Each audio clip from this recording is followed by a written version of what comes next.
kind of was answering that. That question came in the same time he was answering that. Okay, gotcha. Yeah. Together. So it was happening at the same time. But the second part is really interesting, right? How do you convince anime fans to really support your products or service?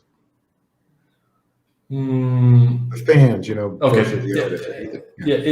I think both are connected, but it brings value through enable connection. Again, connection between fans and artists. It's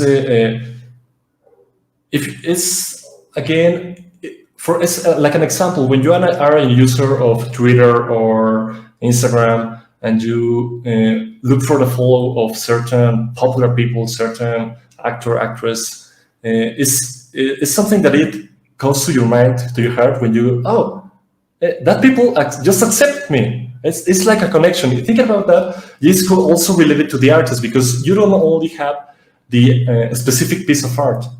It's also enabled new mechanics through wild change systems by creating collectibles. Again, important word, collectibles, things that you own, which are unique within the space.